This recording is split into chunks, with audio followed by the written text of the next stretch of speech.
اللہم صلی علی سیدنا محمد وعلی آل سیدنا محمد وبارک وسلم۔ السلام علیکم ورحمۃ اللہ وبرکاتہ۔ آپ کے سامنے حاضر ہیں اگلے سیگمنٹ کے ساتھ جو سیرت رسول صلی اللہ علیہ وسلم کے سلسلے میں ہم نے شروع کیا ہوا ہے۔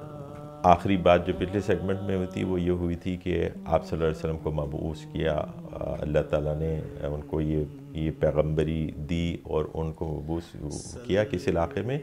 عربیہ میں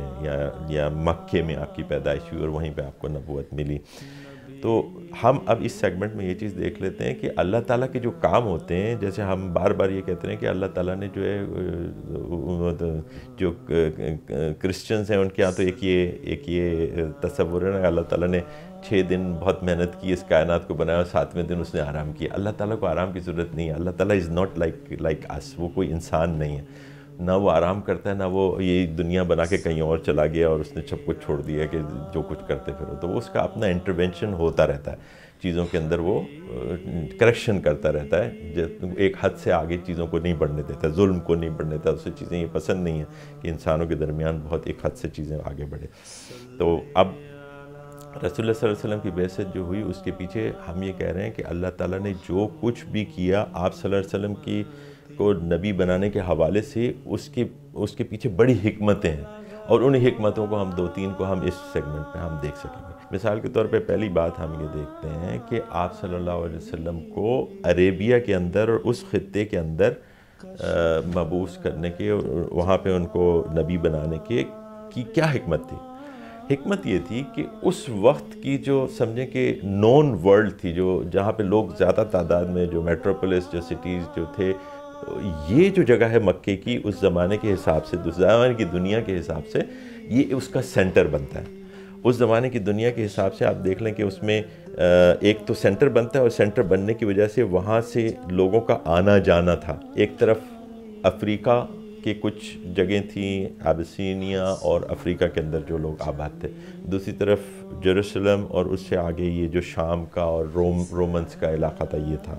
تیسری طرف آپ اس طرف آ جائیں تو اس فارس اور ہندوستان اور پھر چین اور آگے چلے جائیں تو یہ دنیا تھی اس وقت کی۔ اس وقت تک نارتھ امریکہ ڈسکور نہیں ہوا تھا، تو وہ اس طرف تو آپ جائیں نہیں، اور یورپ کے بہت کچھ علاقے جو تھے وہ آباد تھے۔ تو یہ اس دنیا کے نون دنیا کے بیچ میں موجود تھا، اور اس کے ٹریڈ روٹس کے اوپر موجود تھا۔ مطلب وہاں کے کاروان جب آپ ہندوستان سے جاتے تھے تو وہ وہاں سے ہو کے جاتے تھے، جب یمن سے ہو کے جاتے تھے تو وہ وہاں سے ہو کے جاتے تھے، جب افریقہ سے آتے تھے تو وہ مکہ میں ٹھہرتے ہوئے جاتے تھے۔ پھر اس جگہ کی ایک اور اہمیت جو ریلیجس حساب سے تھی، جو ہم نے پہلے بھی بات کی کہ بکہ جو تھا وہ بہت پہلے سے ابراہیم علیہ السلام کے زمانے سے آباد تھا، بلکہ یہ کہ جو جیروسلم کے اندر جو مسجد جو سلیمان علیہ السلام نے بنائی، اس کا قبلہ بھی جو ہے وہ اس ساؤتھ کی طرف یعنی مکے کی طرف ہی تھا۔ تو اوریجنل قبلہ جو تھا وہ تو مکے کی طرف ہی تھا، کعبے کی طرف ہی تھا۔ پھر بعد میں انہوں نے جو یہود تھے انہوں نے اس کو بدل دیا کہ جیروسلم کی طرف کر دیا، اور پھر ہم یہاں پہ بھی مدینے میں بھی کیونکہ جوز تھے تو وہ اسی طرف نماز پڑھا کرتے تھے۔ پھر آپ صلی اللہ علیہ وسلم کا وہ واقعہ کہ جس میں اللہ تعالیٰ کو آیات جو پوری نازل ہوئی ہیں، جس میں اللہ تعالیٰ نے کہا کہ تمہارا دل یہ چاہتا تھا کہ تم مکے کی طرف نماز منہ کر کے نماز کرو، تو تمہیں اجازت دی جاتی ہے اس لیے کیونکہ وہ یہ پہلے اللہ تعالیٰ کا گھر یہی ہے۔ تو پھر وہ ذو قبلتین، مسجد ذو قبلتین ایک مسجد ہے حجاز میں، جہاں پہ آپ نماز پڑھ رہے تھے، اس میں ایک طرف نماز پڑھتے پڑھتے جو وسلم کے بیچ میں وہ حکم آیا تو وہ پوری جماعت جو تھی وہ پلٹ گئی، مسجد ذو قبلتین، اسی وجہ سے کہتے ہیں کہ 2 قبلوں والی مسجد۔ تو بہرحال یہ ہوا کہ ایک سمبولک تھا کہ صرف جو ہے قبلہ ہی نہیں چینج ہوا بلکہ پوری امامت ہی چینج ہو گئی تھی، وہ یہ بنی اسرائیل سے بنی اسماعیل کے اندر اور محمد صلی اللہ علیہ وسلم تک وہ پہنچ گئی تھی۔ اب ہم بات کریں کہ مکہ کو اس وجہ سے کہ ایک اہمیت اس کی جگہ کی وجہ سے ہوئی کہ سینٹر تھا، ٹریڈ روٹس کے اوپر تھا۔ پھر دوسری اہمیت اس کی کہ ریلیجس حساب سے جو پیگنس تھے، جو آئیڈل یا جو بتوں کو پوجنے والے تھے، وہ بھی وہاں پہ آیا جایا کرتے تھے، کیونکہ کعبے کو ایک بتوں کا وہ بنا دیا تھا، مرکز بنا دیا تھا، جگہ جگہ سے لا کے بت رکھ دیے گئے تھے، تو دور دور سے لوگ جو بت پرست تھے وہ بھی کعبے آتے تھے۔ اور پھر جو یہود اور نصارہ جو تھے، جو ان کا ایک ایفیلیشن ابراہیم علیہ السلام کے ساتھ تھا، اس کی وجہ سے ان کی اہمیت تھی۔ تو اس جگہ کی ایک تو ریلیجس اہمیت تھی، اس ٹریڈ روٹس کے اوپر تھا، پھر دنیا کے سینٹر کے اندر تھا، ان ساری چیزوں کیونکہ اب جو یہ دین آنا تھا اللہ تعالیٰ کا جو دین وہ نازل کرتا ہے، اس کے لیے اس کا جو ارادہ ہوتا ہے وہ یہ ہوتا ہے، اس کا جو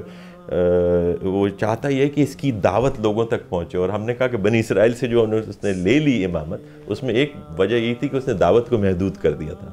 جبکہ وہ چاہتا کہ پوری انسانیت تک میری دعوت پہنچے، جس کے لیے آپ صلی اللہ علیہ وسلم کو مبعوث کیا اور مکے میں مبعوث کیا تاکہ ہر طرف یہ دعوت پھیل سکے. ظاہر ہے کہ لوگ آئیں گے، کوئی عبادت کی غرض سے آئے گا، کوئی تجارت کی غرض سے آئے گا، کوئی کسی غرض سے آئے گا، تو جب یہ یہاں سے گزریں گے تو ظاہر ہے کہ اس پیغام سے بھی واقفیت ہوتی جائے گی، اس طرح یہ پیغام ساری دنیا کے اندر پھیلتا چل جائے گا. اور ایسے ہی ہوا. تو چنانچہ ہم دیکھتے ہیں کہ شروع کے مسلمانوں میں ہم دیکھتے ہیں کہ صہیب الرومی بھی شامل ہیں، جو کہ روم سے جن کا تعلق تھا، جو آپ صلی اللہ علیہ وسلم کے قریبی لوگ ہیں ان میں، اور سلمان فارسی بھی شامل ہیں جو کہ فارس سے آتے ہیں، بلال حبشی بھی شامل ہیں جو حبشہ سے آ جاتے ہیں. تو ایک چھوٹی سی جگہ کے اوپر ساری دنیا کی جو ملٹی کلچرل سمجھو سوسائٹی جو تھی وہ بن گئی تھی مدینہ کے اندر، جو رسول اللہ صلی اللہ علیہ وسلم کے بہت قریبی لوگ تھے ان میں، اور بھی لوگ تھے. تو اللہ تعالیٰ کی حکمت کی ہم بات کر رہے تھے کہ اس وجہ سے اس نے اس جگہ کو چن لیا کہ یہاں پہ ہم یہاں سے اس کی ابتدا. ایک اور بات اس کے اندر اہم ہے اس جگہ کو چننے میں، وہ ہے کہ وہاں کے لوگ، کیونکہ اللہ تعالیٰ کو اپنے پیغام کو آگے بڑھانے کے لیے جس قسم کے لوگوں کی ضرورت تھی جو کہ اس پورے میسیج کو ایبزارب کرنے کے لیے تیار تھے، وہ عربس تھے وہاں کے. کیونکہ عربس کی اس کی خاص بات یہ ہے کہ یہ ضرور ہے کہ ان کے اندر قبائلی جنگیں بھی ہوا کرتی تھیں، کئی قتل ہو جاتے تھے لوگ اور لڑائی جھگڑے میں گزر جاتی تھی ان کی بدلہ لینے میں، اور یہ ساری چیزیں یہ سب تھیں. لیکن اس کے اندر بڑی کیریکٹرسٹکس بھی تھیں، بڑے مہمان نواز تھے، بڑے اسٹریٹ فارورڈ تھے، اور یعنی آپ کسی کو زبان دے دی تو اس کے اوپر پھر پورا اترتے تھے. یہ ساری چیزیں بہت اہم تھیں دعوت کے لحاظ سے. اور آج بھی ہمیں یہ چیزیں دیکھنی چاہیے کہ وہ کون لوگ ہیں جس میں یہ کیریکٹرسٹکس ہیں، وہ ہماری دعوت کے بڑے زیادہ مستحق ہیں. وہ ہماری دعوت، اسلام کی دعوت ان تک پہنچانا ہمارا فرض ہے، ساری انسانیت تک پہنچانا ہے. لیکن یہ دعوت کے سلسلے میں اللہ تعالیٰ نے ایسے لوگوں کو چنا کہ جن میں کرپشن نہیں ہوئی تھی اس قسم کی، ان کے ذہن جو تھے انہوں کھولے ہوئے تھے. اور ذہن کھلے ہوئے کیوں تھے؟ ایک بہت امپورٹنٹ بات کہہ کے میں یہاں بات ختم کرتا ہوں، پھر دوسری حکمتوں کو آگے دیکھیں گے. وہ یہ ہے کہ دیکھیے ذہن کی کرپشن ہوتی ہے غلامی سے. جب غلامی کے اندر ایک قوم وہ رہتی ہے کافی عرصے تک، جیسا کہ بنی اسرائیل کے ساتھ ہوا، تو اس کے ذہن کرپٹ ہو جاتے ہیں، پھر وہ چال باز ہو جاتا ہے، وہ چاپلوس ہو جاتا ہے، پھر وہ اپنی جو ہے نا اپنے فائدے ڈھونڈتا ہے، اس کے لیے کوئی بھی چیز وہ کمپرومائز کر دیتا ہے، اس کے لیے نظریات کوئی خاص بات نہیں ہوتے. تو جب یہ غلامی میں زندگی گزرتی ہے تو اس کے یہ نتائج ہوتے ہیں. تو یہ عرب جو تھے نا اس زمانے میں، جو انٹرنیشنل سمجھیں کہ سپر پاورز تھیں، ایک روم کی تھی اور ایک ایران کی یا فارس کی تھی، ان کے درمیان ساری دنیا میں جنگیں ہوتی تھی اور یہ لوگوں کو غلام بناتے تھے. جیسے ہم نے کہا کہ وہ یہودیوں کو غلام بنا کے لے گیا تھا، کہ عراق کا بادشاہ تھا وہ نبوخت نصر، تو وہ پوری قوم کو ہی غلام بنا کے لے گیا تھا. تو یہ غلام بنا لیتے تھے لوگوں کو. لیکن یہ جو عربیہ کا علاقہ تھا، کیونکہ یہ بے آب و گیا قسم کا، یہاں پہ نہ ابھی آج بھی دیکھ لیں تو وہ ریتیلی علاقہ، وہاں پہ انٹرسٹڈ، اب تو خیر آئل کی وجہ سے بڑی بڑی پاورز وہاں پہ انٹرسٹڈ ہو گئی ہیں، لیکن پہلے کوئی انٹرسٹ نہیں لیتا تھا. تو ان کی رائیولری اس سے دور رہی، تو وہ غلامی کی زندگی انہوں نے نہیں گزاری. تو ان آلائشوں سے بھی وہ پاک تھے، ان کے ذہن تیار تھے اس میسج کو لینے کے لیے، ایبزارب کرنے کے لیے، اور پھر اس کو ساری دنیا تک پھیلا دینے کے لیے. اقول قولی ھذا واستغفر اللہ لی ولکم ولسائر المؤمنین.